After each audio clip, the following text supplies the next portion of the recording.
everyone, and welcome back to another episode of Clued and Clueless. I'm your host, Kristen. I'm your co-host, Mario, and today we have a special guest with us, Katie!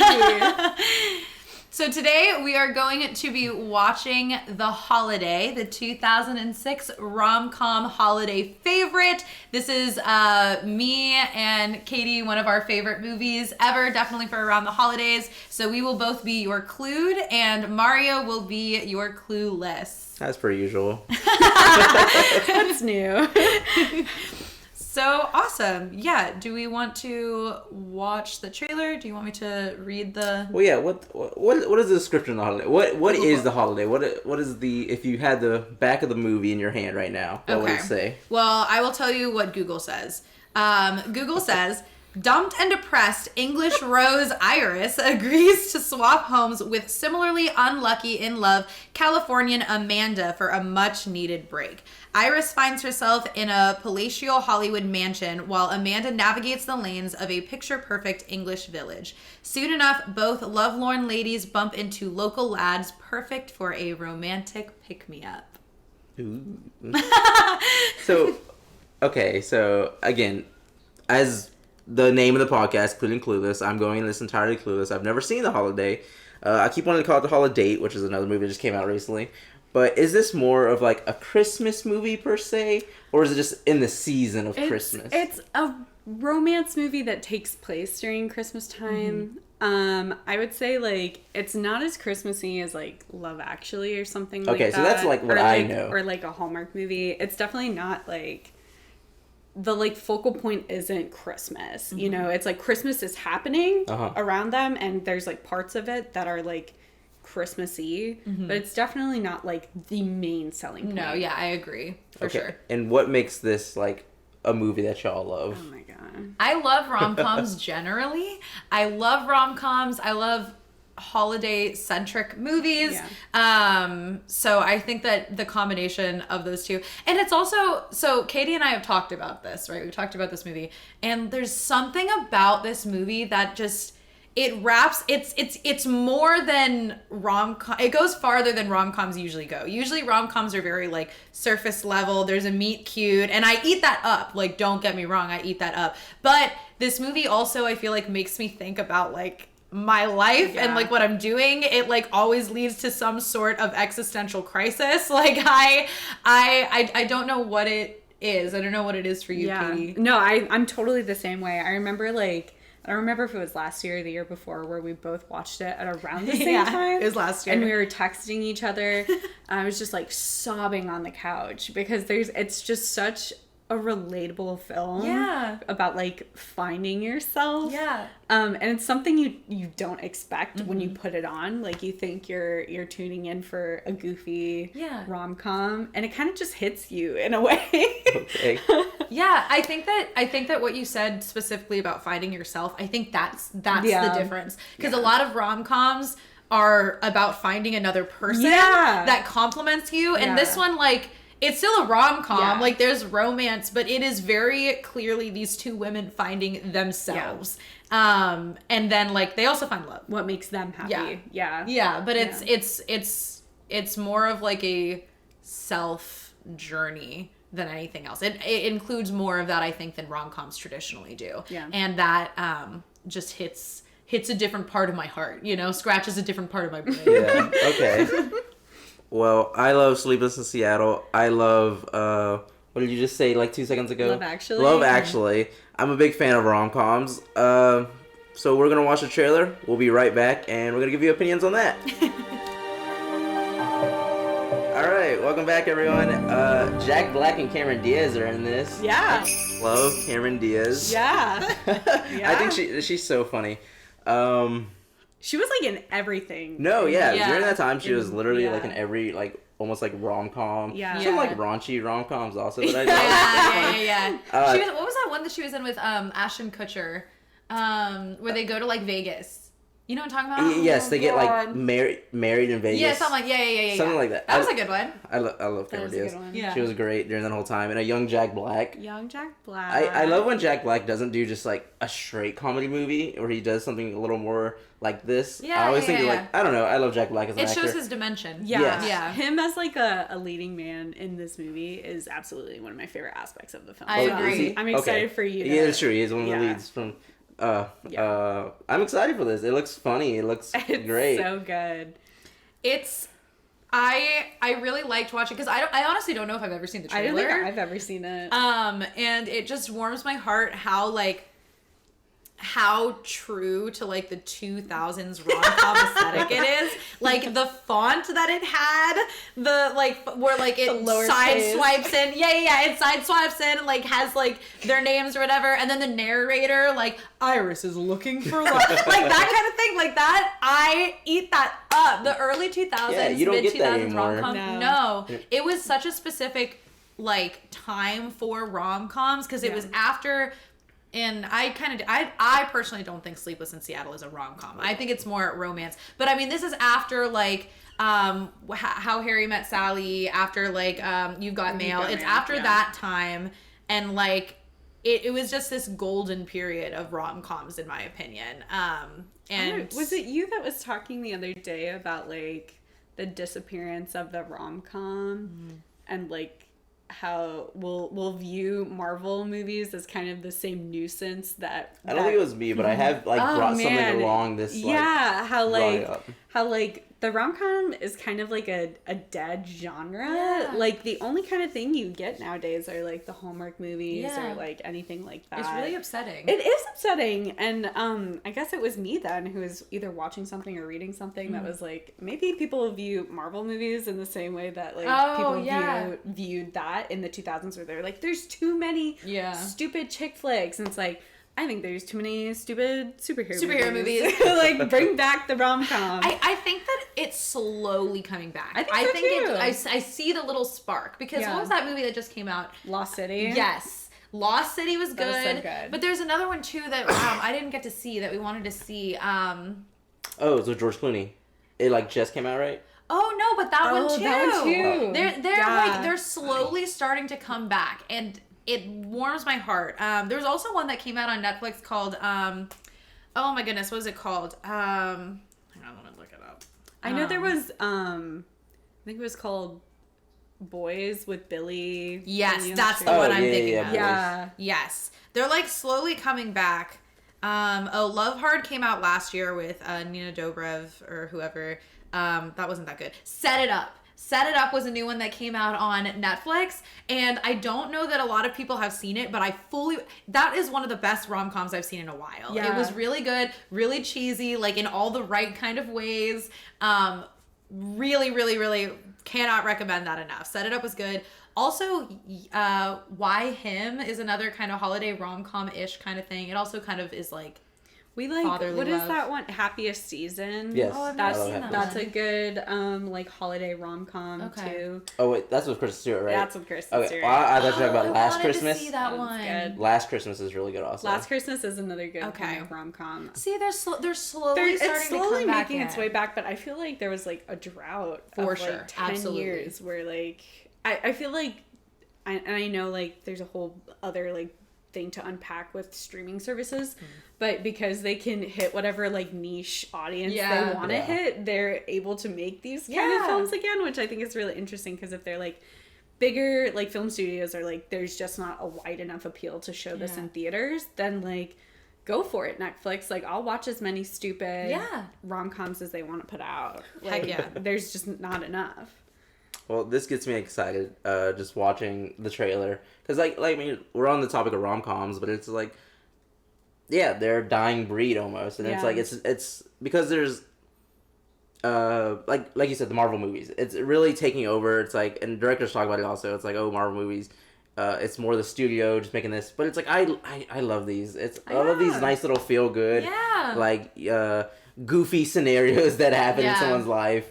It's just so nice to like sit down and watch those sometimes. Yeah. Like, I don't want something overly serious, but I don't want something like overly comedic also. So I think like, this one hits like a really good sweet spot in like multiple ways. Like it hits that. It also hits like being a Christmas movie without like Christmas being like shoved down your throat as like this is the main premise. Right. Like it's just kind of not like an afterthought, but less of an impact on the film. Yeah.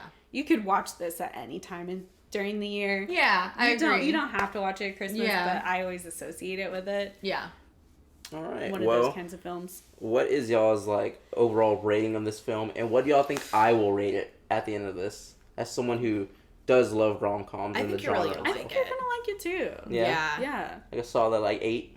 Maybe even higher. Yeah, I would rate this. Honestly, I would probably give this a 9. Yeah, because it like brings in other aspects too. It's not just a rom-com. Like it's so much more than that. I think I would rate this a 9. I think that you would rate it maybe like an 8.5. I think you'll like it. Yeah, okay. I think you'll like it a lot. Yeah. Like I said, I'm very excited to see this. And let us know what y'all think. Y'all think rom-com should make a comeback? Do y'all think it should stay like, 1 or 2 a year? We're gonna watch the film now. So we'll be right back, and you'll hear us talk about the holiday. Jack Black, Cameron Diaz, Jude Law, and Kate Winslet. Wow, that was good, Mario. Nice. All right, and we are back after watching The Holiday. So what did you think about it, Mario? Your first go around. I thought it was great. Yeah? I really did enjoy it. I was a little scared in the beginning because I was like, "Oh, Jack Black's not really a character. He was here for like a couple seconds, and then like he just disappeared." Yeah, like the first half of the movie. Yeah, but no, it was very heartfelt. It made me teary eyed. I didn't cry like y'all, but I got close. The movie wrecks me every time, and I thought I was gonna get through it, but I can't. Like it really hits you. And I feel like it's something different every year that like gets me to cry. It's so weird. I agree. Yeah, it's just such a multifaceted film. Would you add this to your like holiday movie rotation? Would you watch this yearly? I totally would watch it yearly. I will say y'all are right about it not being like it's a Christmas holiday movie, but at the end of the movie they're like celebrating New Year's, not like Christmas. Mm-hmm. But I mean it's still a Christmas movie, still a holiday movie, and totally would watch it like every year. Yeah, heck yeah, that is awesome. It hits me so hard every single year. I love it so much. I also think that this is the movie that made me love Jude Law. Yeah. I honestly hadn't seen a lot of Jude Law movies, but the ones that I had seen, like, I didn't get the hype. Like, I didn't understand the hype. And then I saw The Holiday, and like, I fully understand. I fully understand now. I am on that Jude Law train for sure. So I believe he's more of like an action star, really, right? I'm trying to think of the movies that I've seen him in. Honestly, the movies that I have seen Jude Law in are Contagion, and Spy with Melissa McCarthy. We'll see. So like, I don't know. I guess I can't see him outside of this film. Oh, yeah, Fantastic Beasts, Sherlock Holmes. Oh yeah, Fantastic Beasts. So. I guess he is. I've never really I've seen him in a couple things, and it's never been like a rom-com. But I loved him in this film. He was great. He did such a great job. He was so soft in this movie. Like he was so. I can't talk about him anymore. I can't talk about him. He did great. We're gonna touch on points obviously about the movie, but like one thing I just want to touch on right away is like I really loved how the beginning of the movie kind of like set all these characters' stories in motion from that quick little voiceover from Kate Winslet. Kate Winslet's monologue at the beginning of the movie is one really good. And just kind of, it puts the movie in like the perfect spot to start. It's amazing. Yeah. I also, one thing that I really appreciate about this movie that you see starting from the very beginning and that carries through the entire thing is how they don't force anything. They really allow the score and like the actor's performance, and not even necessarily from the script. I'm talking like glances. They let that speak for itself. Jude Law's mastery of the facial expression in this movie is unreal. I wrote that down. It's comedic. It's caring. He is so good at it. It's unreal. I feel like a lot of his acting is in his face in this movie, and it's so good. But you're so right. The score, Hans Zimmer freaking goes off as per always. It is an amazing score. It's so good. It's so good, and I appreciate it's just so easy to watch because it doesn't force the dialogue and it doesn't force like you to, okay, they're obviously trying to draw my attention to this thing. Like they just let you draw your own conclusions. At the very beginning, when Amanda and the ex-boyfriend, whatever his name was. Jasper? No. Amanda's ex-boyfriend. Oh, I don't remember his name. Irrelevant. When they're in the car together, like immediately you just see like from their glances at each other, like, okay, we already know where this relationship is.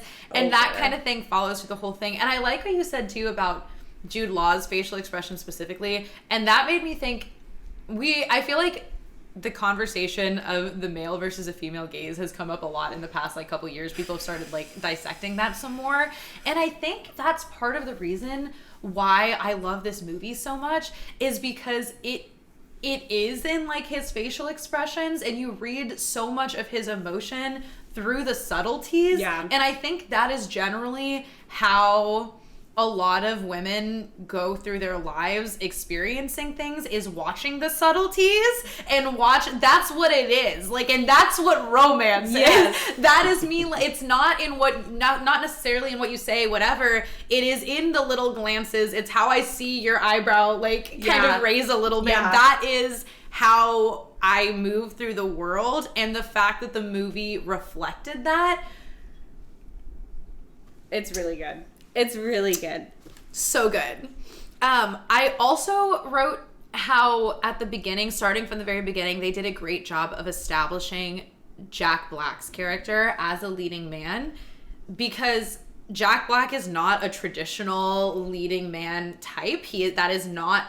It's true. Yeah, he's not. I'll agree with you. Yeah, he's just not. He's not like that, like cookie cutter man that he's not the romantic interest. Yeah. You know, usually he's like, I don't know, some big goofy character. Yeah. But they like do a really good job of blending like the goofy elements. Like they don't get rid of Jack Black completely, but they like make him so lovable and like so endearing. And so charming. Yeah, like, it's amazing. Yeah, they do such a good job. And I just like from the very first moment too, they make him so charming where it's like, yes, this is a leading man. Yeah. Because he's not that cookie cutter, but it's like you forget that immediately because they establish him so well, so early on and so strongly as I'm gonna love that man. Yes. Yes. Well, like he said, his only downfall is that he's such an honest guy, you know, and Jack Black, like I said, I was worried that he wasn't going to be in this movie as much, but I'm glad that, you know, that second half of the movie, he comes in and, like, he just showed, like,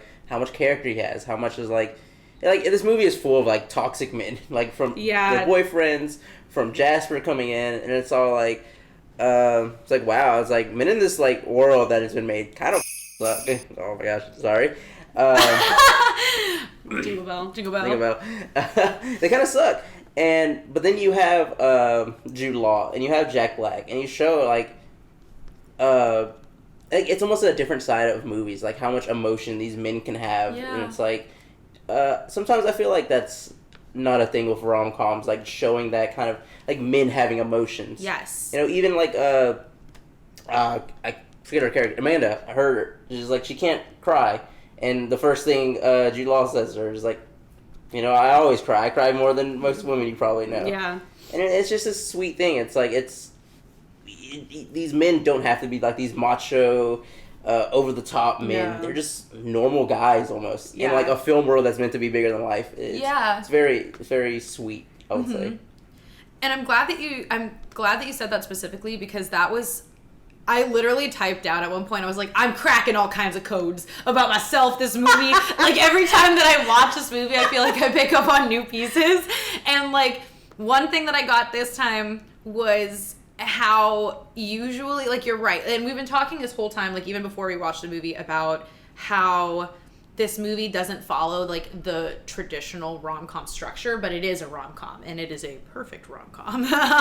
But that was one thing that I noticed this time, is one of the like traditional rom-com tropes is at some point the leading man, and sometimes also like the leading lady, like it just kind of depends, but always the leading man wrongs the leading lady in some kind of way. There is some, and like sometimes it's just like it's a harmless kind of like more of a misunderstanding, but usually the woman has to compensate and like overcome this like thing that happened. That has happened to her, yeah. But these men, like Jack Black's character and Jude Law's character, are both like genuinely and authentically emotionally mature. They're already like in places where they can like establish relationships that are functional and healthy, and there is no situation where they wrong the women at all. Like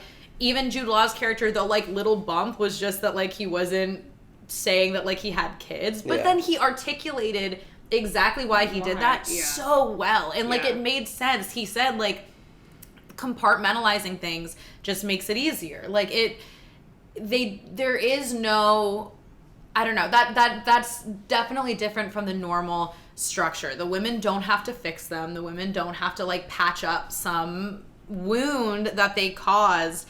And it's such a like beautiful simplicity to this movie that just makes it perfect. Like they are just so kind and sweet from the beginning. And I love it. And then I wrote that that's also like why Arthur then like fits so perfectly into the movie, because you're invested in the romance, but the story is about their journeys. So and let's explain a little bit of the plot in case you haven't seen this movie. Because otherwise, Arthur, you don't know who that is. So the premise is that Amanda and Iris switch houses, which is an insane thing to do in 2006. Maybe not so much in the year of our Lord 2022, where we have things like Airbnb. But they switch. They both are having bad times with relationships, and they get away. Iris to LA, where Amanda is from, and Amanda to Surrey in England, where Iris is from. And while they are there, Amanda meets Iris's brother, which is Jude Law. I'm so sorry, I can't remember. Graham. Got There we go, Graham. And instead of kind of immediately meeting Miles, who is Jack Black's character, Iris starts interacting with a gentleman named Arthur, who is her next door neighbor, or Amanda's next door neighbor, her temporary next door neighbor, who is kind of this old Hollywood writer, and is quite possibly one of the most my favorite character in the movie, I think. Definitely. And I was just gonna say, because we haven't even touched on him too much, and that was a great point to getting to Arthur explaining the plot.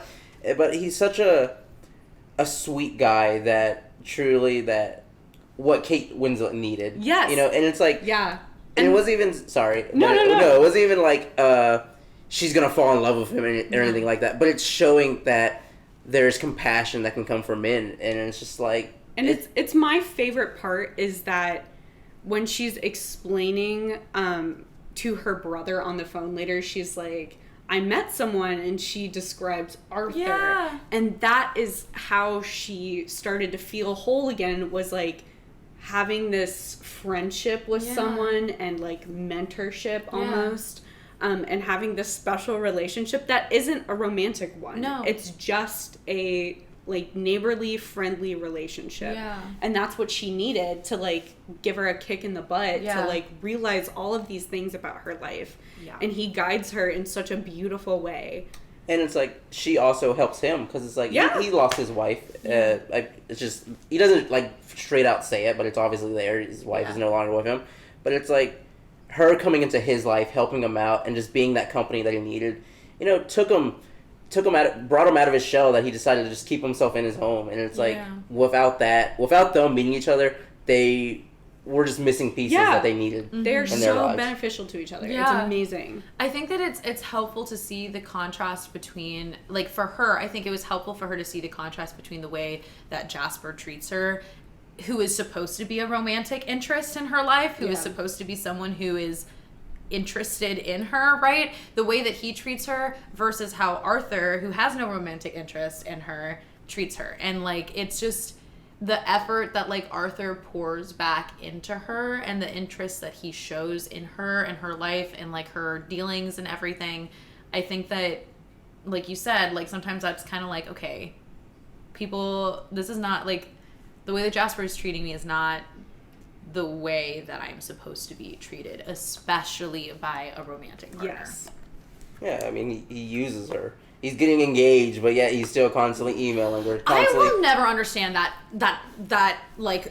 thought process. I will never understand the thought process. Why, if you are not like fully emotionally fulfilled by this person that you are getting engaged to, why propose? Like, just why? Yeah. Like, just stay single, play the field. I don't understand. I don't know if it's a social status thing. That's what I'm assuming. I just don't understand. And he looks like a sewer rat. He's Jasper. So sorry to Jasper's actor. I'm not sorry. Oh, okay, actor. I'm sure you're a lovely person, but geez, dude, the way that you get painted in this film just makes you ugly. It's so awful. And I think later on in the movie, we find out that Miles, Jack Black's character, is in a very similar relationship where it's very toxic and very draining of him. And watching Iris explain to him, like, what's going on in his own relationship, her being so aware of what's going on to him and knowing what needs to be done, but still being happy for him when she wants to come back into Miles' life, is really heartbreaking, because you know that she feels very similarly, that she knows what needs to be done with Jasper, but she also knows that she doesn't think she's strong enough to end it when he does come crawling back. Yeah. And, you know, it makes me think, too, like, it's such a crappy move of Jasper to, like, literally fly across the world to come see her. He's insane. But, like, at the same time, I wonder if he hadn't done that, if Iris, when she returns to reality, would have been able to break it off with him. That's a good question. Like, I think that he kind of screwed himself. Like, by him coming while she is... Because... getting distance is so important. Like, getting distance to get that perspective to just to detach from a little bit, to like you detox from the person, basically. Like, you kind of detox from like all those chemicals and like the way that they make you feel when you're so close to them, that when you finally give yourself that chance to really start thinking clearly about the situation, you're able to make more rational long-term decisions. I have a question for you guys. Would you rather stay in a cozy cottage for Christmas or in a big LA mansion? You want to say it at the same time, Mario? Would you pick? Yeah, I'll say it at the same time. Okay, it's gonna go 1, 2, 3. Say it. Okay. 1, 2, 3. Cottage. No, mansion. Mario. Why did you say cottage? Because my mouth didn't form the word. My mouth meant to form. You had so much time to think about that question. You had so much time. You had a warm up. I asked you if you were ready. We almost had a rehearsal. We practically rehearsed it. My mouth was forming mansion. Okay. No, it wasn't. I watched you. As you said cottage, my mouth was like, there's that like stop, and it said cottage. I was like, no, that's not what I meant. But okay, I would so you'd rather have the mansion? I would rather stay in the mansion. Okay, and you would have I think I would have the cottage too. It looks so delightful. It's so cute. And, you know, I was thinking about it when we were watching it, because another thing that this movie does a great, and I think it's the score. I think so much has to do with the score, at least for me personally. Dude. But like it showing the contrast of like how just sometimes like you just need something different, but also to like be appreciative of what you have, right? So like we see Amanda looking at Iris's cottage online and thinking, this looks so idyllic and this looks so beautiful. This is exactly what I need. And it cuts to Iris sobbing and like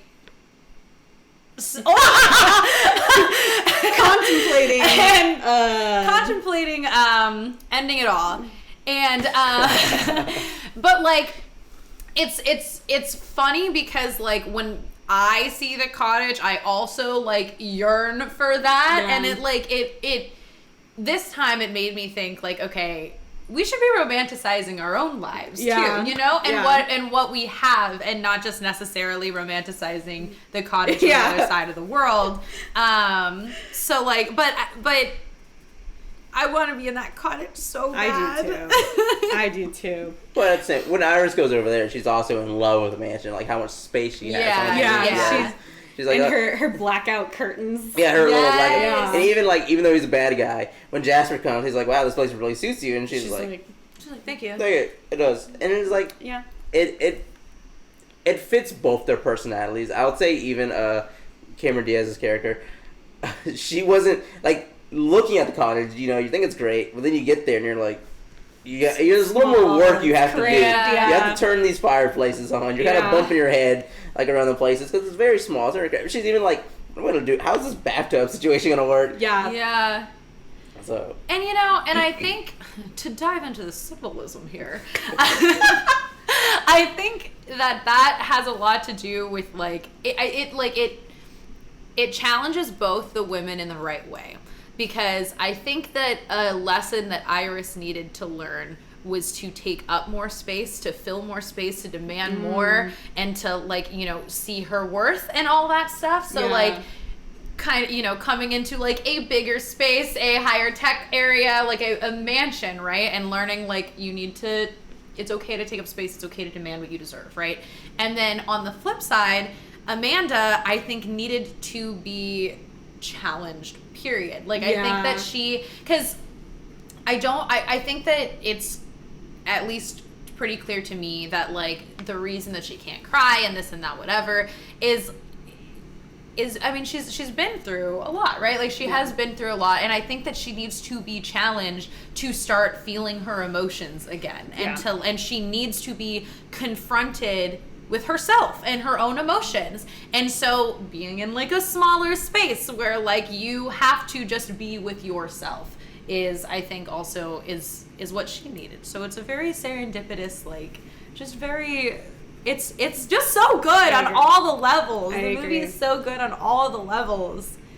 I would like to talk about my other favorite character. Yes, please. Which is the Santa Ana Winds. That's my favorite. My other besides Arthur. There is this continuing theme that Miles starts when he first runs into Iris. He says, "When the Santa Ana winds blow, all bets are off. Anything can happen." And the winds are accompanied with this beautiful score every time that it gives you the feeling that anything really can happen. Does. It's truly beautiful music. Again, Hans Zimmer, friggin' amazing. And also we get a Hans Zimmer name drop in the movie, which is so funny. Yeah. I never noticed before, but it was really good. But the winds in this movie signifying change for Iris and Miles are always really beautiful. The winds are in the background while Miles is breaking up with his girlfriend. Though they're in the background while she's breaking up with Jasper. And so the winds are this continuing character throughout the movie that push her in the right direction. Both of them in the right direction. Oh my god. Interesting. I did not notice that at all. That's incredible. That's my favorite thing about the movie is the Santa Ana winds. I love that so much. Yeah.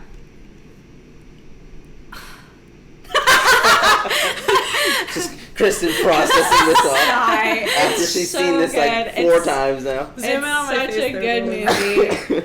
That makes me I really love that, and I think that again plays into the subtleties of the movie, because subconsciously you probably I just really like how it lets these elements speak for themselves, because I think that is how you get that's how you plant a seed so deep inside of somebody. You know what I mean? Where you really make it, you make them feel these things in their bones, in their soul. That's awesome. I really love that. That's what I wrote down. The movie constantly makes you feel. The music is always so good. Your heart is always engaged. Yeah. That's what it is. It's so unreal. Mario, I have a question for you. So early in the movie, Graham keeps receiving phone calls from women's names on his phone. I think it's Sophie and Olivia. Did you have any idea what was coming with No, that? I didn't. Okay. Spoiler alert, those are his daughters. But that's what I was saying, at the very beginning of the movie. I like how it kind of, gave you pieces of who these characters were without, overly telling. Yeah. And Jude Law, Graham, is very, a ladies' man. You know, he kind of just goes, is like, hey, howdy, don't fall in love with me, but we're gonna have a good night tonight. That's his character, you know.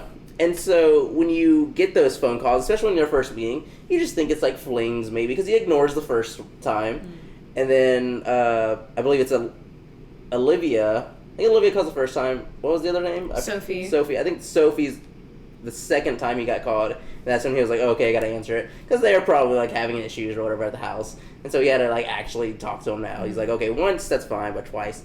But no, it was a very sweet moment, like finding out that like, you think, oh, he's still just playing the game, because they kind of like set their rules. Yeah, and they're like, he oh, we're not gonna get definitely attached. alludes to it. I mean, the first scene in the movie is him making eye contact with a woman across the bar. Exactly. Yeah. So it's like, you know that it does kind of allude to him being.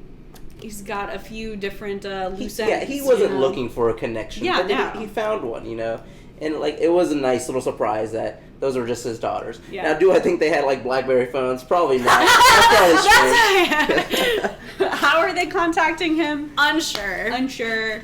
Don't really know why they have phones at 6 and 4 or whatever they are. So young. Yeah. But no, it was a very sweet moment. His daughters were very sweet. Yeah. It was like, it shows that he is a sweet guy. He isn't just like this ladies' man who just wines and dines all the time. But he's like he even said, he was like, my daughters were away for the weekend and I gotta like be myself.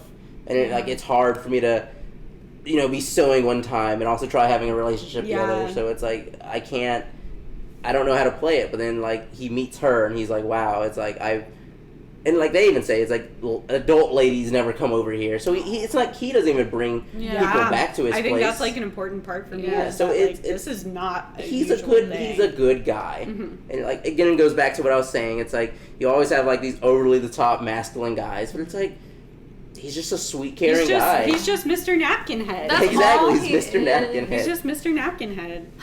So going off of that, were there other elements of the film that surprised you going into this, knowing absolutely nothing? Like, what were other big moments for you in this film?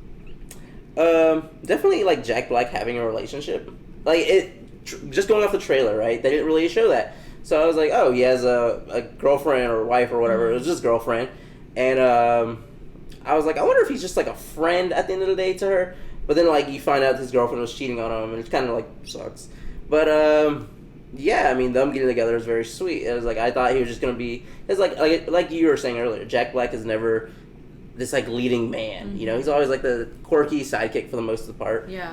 But, yeah, for him to, like, come into her life, because he wasn't, like, trying to get with her. He was just being a friendly dude. Yeah. He was like, oh, I'm just this nice guy who's here to have a good time. Just make sure everyone's comfortable. Yeah. But them like organically forming this relationship was very sweet, and it was nice for him to like probably think back when he drove back over there to hear his girlfriend like try coming back to him. It was like he's like, no, I'm gonna end this because we've had this conversation of how toxic she was, and like we're both in these toxic relationships, and it's like I need to get out of it. Yeah. He's like, I knew she wasn't right for me, but I stayed anyway. Yeah. Because and plus she's like you said, she's an actor. But she's probably just doing like these very small indie films, and he's probably bigger up there. So she's at the end of the day using him just to try to get connections. Yeah. So that was a very sweet moment. That like just going off the trailer, knowing nothing about this movie, that how their relationship came apart. It was just friends who formed this connection, helping Arthur get ready for his big moment. Big night. Yeah, I've always appreciated the differences in pace between the two relationships. Mm-hmm. I think it like proves that like, you know, no matter how it comes about, like it can be different for everyone. Like she kind of stumbles into this relationship with Graham by sleeping with him. Yeah. And we see one kiss, I think, or like a few kisses at the end from Jack Black and Iris. And so it's like they're both on very different like paces with how these relationships form. Do they ever like actually kiss before he asks her if they can be together in New Year's? Like, I know he gives her a kiss on the cheek. He gives her a kiss on the cheek. But they're like full which is like my favorite kiss, part. right? No, but this is again where it's like there were little things where it's like that is a clear sign of attraction. Yeah. It's just not like being overt. said. Yeah. Yes, because when they first meet, he's not hitting on her, right? He's got his girlfriend in the car, but she gets the something eyelash in her thing, eye. And instead of, just being like, oh, you got something in your eye, and then waiting for her to get it out, he, like, goes to, like, look Help at her. it. And, like, that is, come on, that's romance. Yeah. That's, like, so I think that, like, it's in those little things. And, like, with... Sorry. Okay. And with the kiss on the cheek, too, he, like, acknowledges the attraction because he says, like, oh, I didn't mean to kiss you twice. and linger a long time on the last one. Like, he acknowledges it, which is another thing that I love about the men in this movie, is they are consistently putting their emotions out there and acknowledging them and making it known, I am attracted to you, which, like, the very concept insane. But, like, I love that. Like, I love the, like, acknowledging, like, oh, okay, I kissed you twice and I lingered. Like, hey, I'm sorry about that. That's my bad. And, like, the boob graze. Yeah, the boob. Yeah, he's like, that's again, so I funny. didn't mean to. Sorry, everyone. Sorry. Totally accidental. And, like, Graham does it a lot, too. Like, he says, I love you first. He says it. Like, he just said, like, he knows we're in a situation where you might leave me. I'm going to tell you how I feel because it's important to me that you have all the information. Yeah. And, like, that's just so... And I like that she doesn't say it back. Yeah, I do too. I think it's realistic. Yes, I agree. I've always appreciated that. Because they only knew each other for like a week and a half at this point. And she's still not ready to fully commit to that idea. She's still a little hesitant on it, so she's not going to say it back. I think that it would be betraying her character if she said I love you back, because she's a realist. That is who she is. Yeah. And I think that I think that it's nice that she didn't say it back and that he wasn't upset about it. He left space for her and her feelings and for her to grow into this, and I just really appreciate that. I do too. Yeah, because he even said he was like, I mean, if you don't have an immediate answer, then let's just forget about it. Yeah.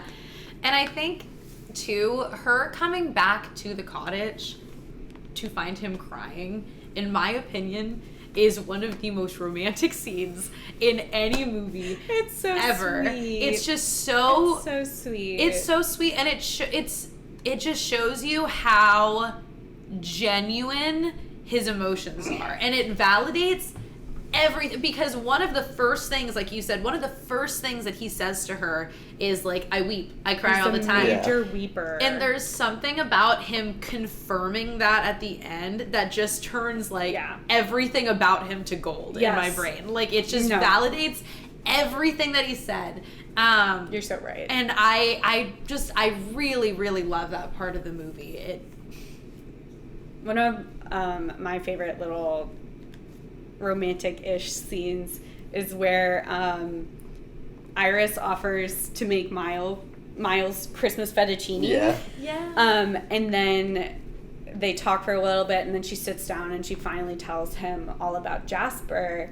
And at the end, he stands up and he's like, well, let's go make you that Christmas fettuccine. And I'm always like, you're so sweet, Jack Black. Stop. That's so cute. And when he writes her the song, when he says, oh, I also wrote a song that sounds like you, which, first of all, if a man ever said that to me, that would be it. But that was just, it's so sweet, and it feels like when we find Graham crying, because it's the fact that, like, you are still this person when I'm not there. Yeah. It's sad, but it's like, I feel like there's a lot of sometimes like hesitancy to believe partners or potential partners and believe that, like, the face that they're showing you is like their true self. Yeah. And there's something just so beautiful about finding out, like, you are this person when I'm not there. You think about me when I am not around. You do sweet things. And it ties back to the Graham crying thing. Yeah, exactly. Where it's like, you are that person. Yeah. It's very affirming. And one thing that y'all both truly enjoyed was, like, wishing that men in y'all's lives would say that y'all have gumption. Oh my god! I want to have gumption, and I want to be described as a knockout. one of the themes throughout this movie that I truly enjoy are one, Amanda will occasionally have the movie trailer narrator narrate parts of her life out, and I love those. And then also Iris getting all of these old-timey compliments from Arthur is so cute. And it's like, gumption. Oh my god, yeah, I want to have gumption. What the heck? And he gives her the little corsage to wear to the final event, and she's like, oh, what does she say? She says, I love corny. I need more corny in my life. I need more corny in my life. And he says, that's a line. That's so cute. It's so sweet. And one thing is also, it's like the whole going to the gumption thing. When Jasper comes and he's like, what has got into you? When she's kicking her out, and she's like, I think I just have this thing called gumption in my life. And then she slams the door in his face, and she is. It goes also back to what Arthur said. It's like she is the leading lady of her own life. And on that, I wrote this little piece down, and I want to know y'all's thoughts on this, because I don't know if this is just my head and how I am, or if this is like general. Okay, so watching this movie, it's interesting because I feel like growing up, and maybe it is just that, like, you know, I'm very connected to performance. I'm an actor, and I really love films. I've always been very connected to these things. But like growing up, I really idolize leading ladies. So much so that like I model so much of myself, and I think I have like really tried hard to be a leading lady in my actual life. And, you know, and then there's a lot of, because we can throw in like Society, this and that, the kind of movies that women are raised to watch and whatever, because I love romances and I love rom-coms, whatever. So I've spent my life trying to be perceived as a leading lady in a rom-com, right? And like, I was watching this because I was like thinking about the leading men in this and how like they're just so perfect, and like thinking about like, I don't know, do I know any man who actually acts like this? But like, do men go through their lives trying to be a leading man? Because I go through my life trying to be a leading lady, and I don't know if other women have that same experience, but like, is that why men don't act like this, you know? Or because I don't think that Kristen, men try to be leading men. Are we not living in a movie all the time? I don't understand. Like, hello? And if they are trying to be a leading man, it's not in a romance, you know? And so I think that for me, is like where a fundamental disconnect comes when like trying to date and like trying to like get to know other people. And I don't know, I really thought about that a lot this time. Yeah. And I think, you know, when looking at this movie, it goes back to what I've been saying this whole time. It's like, these aren't your typical men in like a movie. Yeah. It's like, and you're saying like the whole leading man thing is like, they're leading men, but at the end of the day, they're the supporting characters, I would say, to these women. And it's like, we don't really get to see the faults in their lives too much. You know, Jude Law, I would say his biggest fault is, you know, he's a widower. His wife's died. Yeah. And Jack Black is kind of just being used, you know. But it's like, when you look at these men, and again, like I keep saying, it's like, it's showing so much emotion from them, and how emotional men can be. But it's like, it's hard to, like, again, this is a movie, so it's like you don't see that a lot in real life, and it kind of sucks, you know, to be honest. But it's like, they're the supporting characters to these leading women, right? And it's like they shouldn't think of themselves as just the best friend who will never find that happy ending. They should see themselves as leading women and just stand tall and be like that. Like, both of them have entirely different lives, and, you know, to a degree, they're going through the exact same thing, and it's just something it's just heartwarming to see. It's like them, you know, go across the world and find these strange little connections that they did. Yeah. You know, they're hoping just to go there to, you know, just escape these bad men in their lives, but then they find this very sweet, caring father to two girls, and they find this charming old man who helps her find this goofy guy who plays music and embarrasses her a little bit in a blockbuster. It's just this sweet stuff, and it's like, sometimes it's hard for women to find that, but it's just like you just have to hold your standards high and don't settle is what the movie, I feel, truly is saying. It's like, don't let these toxic men take over your lives. Yeah. And I think that goes back to, like, the easy, like, the simplicity of it, because it's like these men, like, get to stay in their lives because of how easy it was for them to just kind of very easily fit into the way that their lives were naturally progressing. And it wasn't hard. It wasn't something that had to be forced. It wasn't something where they're always arguing about this and that. Like, you know, Amanda and whatever his name was were always arguing about, like, how much time she spends at work or this and that, whatever. And, like, I mean, even Arthur has the problem of, like, staying very, like, stagnant. It's, like, very interesting how all these men, have this problem. And he's such a perfect bookend, too, because we watch these two women on this journey of self-discovery and trying to figure out who they are, where they belong in the world, and, like, you know, like, how they really fit into all these things, what they want to make of themselves and all this stuff. And then we have Arthur, who, like, has lived this very long and fulfilling life doing something that he loves, and he's loved for it. And, like, he's such a wonderful role model to have, and to, like, it's really good. It's just so, it just all works. It all blends together so well. We've cried our tears. We've said our stuff. We're nearing the end of the movie. But I have a final question for y'all on this whole topic of their relationships and everything. They are, again, across the world from each other, both in LA, both in England. And, you know, at the end of the movie, we see them all together on New Year's Eve. Do you think the relationship lasts, or what happens there?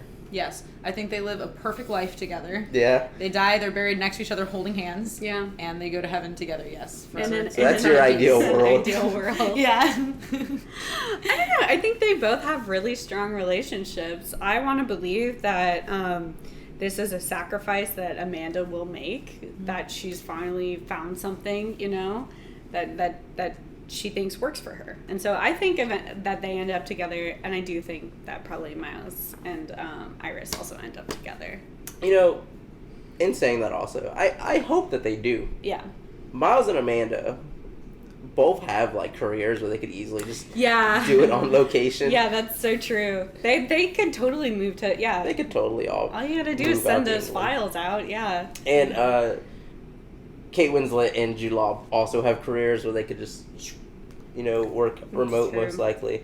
But I hope they stay together. They just seem like this really nice couple together. Yeah, I think honestly, I mean, we don't really get to see a lot about their lives outside of this particular situation. So, like, I don't really know what kind of, like, roots they all have, like, in their areas. But, like, we know that Graham has children who are in school. And so, like, that would be something where, like, he's, I think, a little bit more planted. But like you said, Amanda is able to try. And she also brings up, she says, like, oh, we can fly back and forth as much as we can and this and that. So, like, she, I think, kind of tipped her hand at being flexible, right? And she makes enough money to, like, fly back to LA when she needs to. So, like, I think she's going to be fine. I think, hypothetically, she could move to England.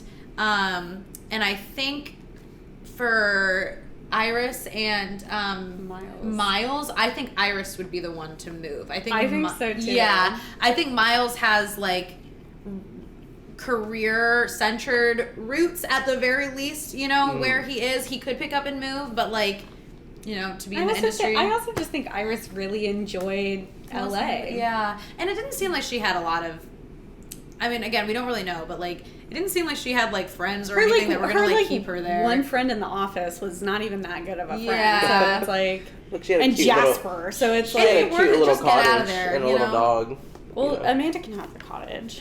And then they can move into, they can get a house together and Arthur can live there. Yeah. They can. I think she would want to move for both Miles and Arthur. I think so too. And you know what? I think she has a career change. I think she starts to work with film. Maybe she works as a writer reviewing films. Yeah, she could But totally. I think that with Miles and Arthur, I think that's what she starts. She's got some doing. connections. Yeah, All right, she could well, totally. get the writing the script, both of y'all. Start typing away.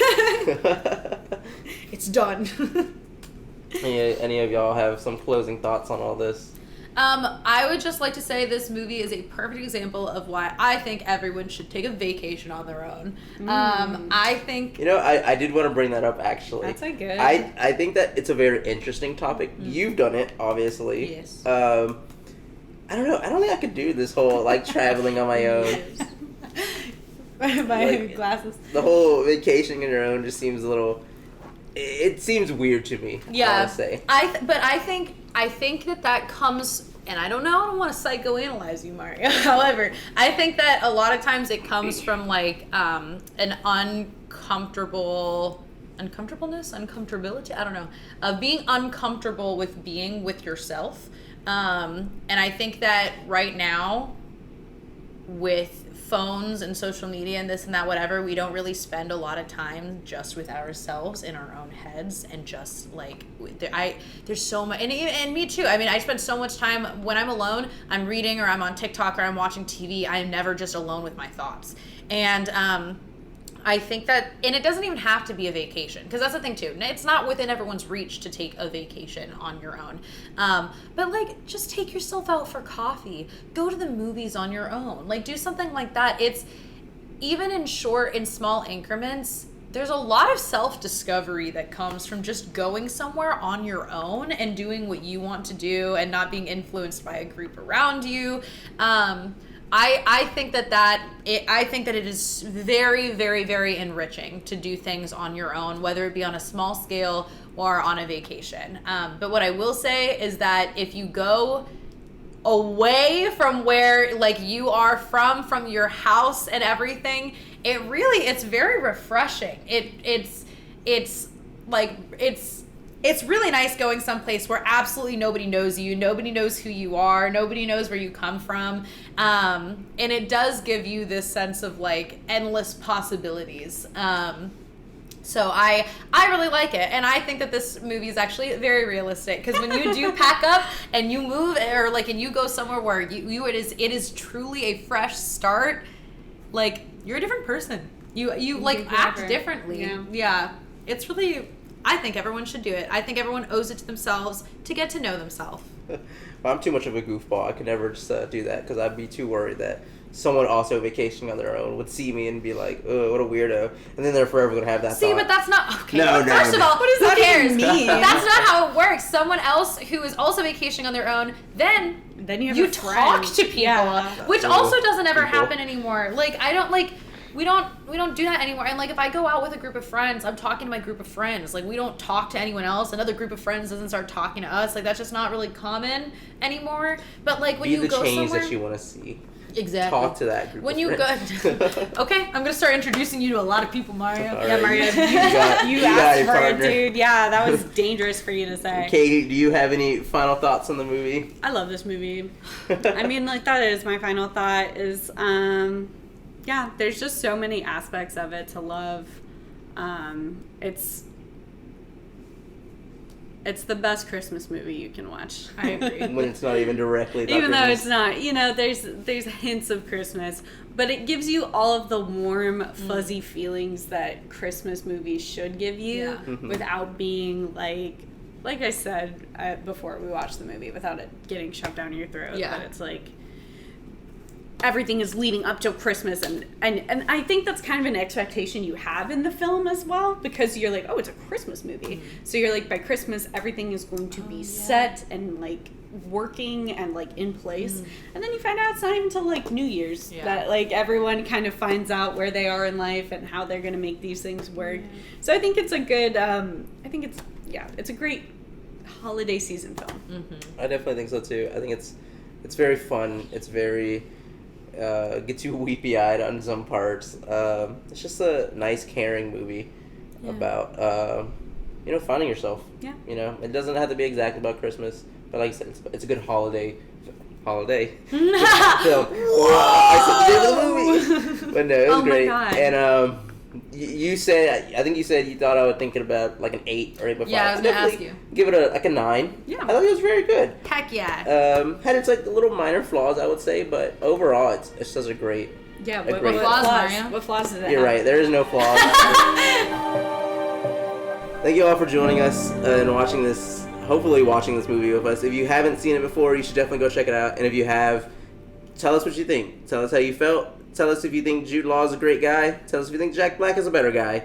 You can follow me on Instagram at MER_RIO. That's Mayor Rio. You can follow Kristen on Instagram at Kristen Hosty, KristenHosty. And then you can follow our podcast on Twitter at Clued_Clueless and on Instagram at Clued and Clueless Podcast. Nice. And do you want anyone to follow you? No, please don't. You can check the past podcasts. You can probably find her Instagram somewhere. But thank y'all again. We'll catch you later. This is a nice little special for Clued and Clueless. We're coming back. And Happy holidays. Happy holidays. Happy holidays, everyone.